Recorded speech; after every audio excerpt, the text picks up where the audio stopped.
நடிகர் விஜயின் தமிழக வெற்றிக் கழகத்திற்கு வரும் சட்டமன்ற தேர்தலில் விசில் சின்னம் ஒதுக்கப்பட்டிருப்பது குறித்து மக்கள் குரல் பகுதியில் எழுப்பப்பட்ட கேள்விகளுக்கு ராமநாதபுரம் மாவட்டம் திருவாடானை மக்கள் தெரிவித்த கருத்துக்களை பார்க்கலாம். தமிழக வெற்றிகள் சார்பாக விஜய் அவர் போட்டியிடுறாரு. அவர் தலைவர், கட்சியோட தலைவர். அவருக்கு இந்த விசில் சின்ன ஒதுக்க தேர்தல் ஆணையத்துக்கு முதல் நன்றி தான் அவர் தெரிவிக்கணும். ஏன்னா காலங்காலமாக அவர் ஒரே ஒரு வார்த்தையை சொல்லிட்டு வர்றாரு, வரலாறு திரும்புகிறது. வரலாறு திரும்பி என்றால் அந்த 3 எழுத்து மந்திரம். அவருடைய பெயர் விஜய் 3 எழுத்து, அவருக்கு ஒதுக்கப்பட்ட சின்னம் 3 எழுத்து விசில், வெற்றி என்பது 3 எழுத்து. 2020 தேர்தல் ஆணையமே அவருக்கு வெற்றியை பாதையை நோக்கி கொடுத்துருக்கு. அந்த சின்னம் கொடுத்த தேர்தல் ஆணையம் முதல் சின்னமாகவே விசில் சின்னம் இருக்கிறதுன்னு சொல்லி அந்த தேர்தல் ஆணையமே அந்த சின்னத்தை முதல் சின்னத்தையே கேட்டதை கொடுத்துருக்கிறதுல இருந்து தேர்தல் ஆணையம் நடுநிலையாக முதல்ல இருக்குன்றதை தாவகனவினர் முதல்ல புரிஞ்சுக்கிறணும். தேர்தல் ஆணையம் முதல்ல நடுநிலையாக இருக்குன்றதான் உண்மை. அதுக்கு அடுத்ததாக எந்த சின்னம் கொடுத்தாலும் அதை தக்க வச்சுக்கிறதுக்கு இப்போ உள்ள அரசியல் சூழ்நிலைக்கும் மக்கள் மனதில் என்ன நினைக்கிறாங்க, திமுகவை எதிர்க்கணுன்றதான் இவரோட எதிர்பார்ப்பா.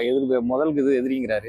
அப்போ இன்னைக்கு உள்ள சூழ்நிலைக்கு யாரோட கூட்டணி அமைச்சா நமக்கு நல்லது அப்படின்னு நினைச்சு அவர் கூட்டணி வச்சாருன்னா தமிழ்நாட்டு மக்களுக்கு இருக்கும், அவருடைய விசில் சத்தமும் கேட்கும்.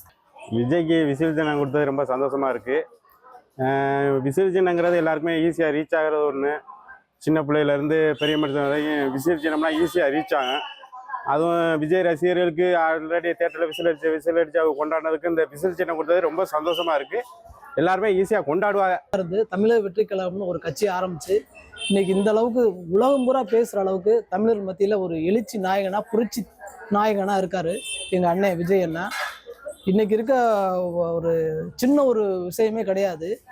எந்த சின்னமாக இருந்து அண்ணன் கையில் கொடுத்தா அதை 1 மணி நேரத்தில் கொண்டு போய் சேர்க்கறதுக்கான ஒரு ரசிகர் பட்டாளம், ரசிக உலகமே இன்னைக்கு தமிழ்நாட்டில் இருக்காங்க, ஒட்டுமொத்த உலகத்திலேயே இருக்காங்க. இதன் வெளிப்பாடாக தான் நான் அதை பார்க்குறேன். இன்னைக்கு விசில் சின்னம் தேர்தல் ஆணையம் இன்னைக்கு நமக்கு ஒதுக்கியிருக்கு. அது விசில் போடும். நீ தமிழ்நாட்டில் பெரிய விசில் போடும். தளபதி விஜய்க்கும் விசிலுக்கும் சம்பந்தம் இருக்குது. ஏன் சொல்கிறேன்னா, அவர் தளபதி நடித்த பிகில் படத்தில் அவர் கோச்சாக வரும்போது விசில் தான் ரொம்ப இது பண்ணி கோச்சிங் பண்ணி விசில் வச்சு ரொம்ப யூஸ் பண்ணுவார். அதனால் அவர் விசில் கிடைச்சதுக்கே அவர் ரொம்ப சந்தோஷப்படுறாங்க. எல்லாருமே மக்கள் எல்லாம் சந்தோஷப்படுறோம்.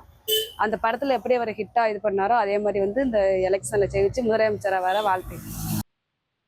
மக்கள் குரல் பகுதியில் ராமநாதபுரம் மாவட்டம் திருவாடானை மக்கள் தெரிவித்த கருத்துக்களை நாம் பார்த்தோம். இனி செல்லும் இடமெல்லாம் செய்தி. தந்தை டிவியின் வாட்ஸ்அப் சேனலை ஃபாலோ பண்ணினா செல்லருக்கும் இடமெல்லாம் செய்தி. இதோ QR கோட் இப்பவே ஸ்கேன் பண்ணுங்க, ஃபாலோ பண்ணுங்க.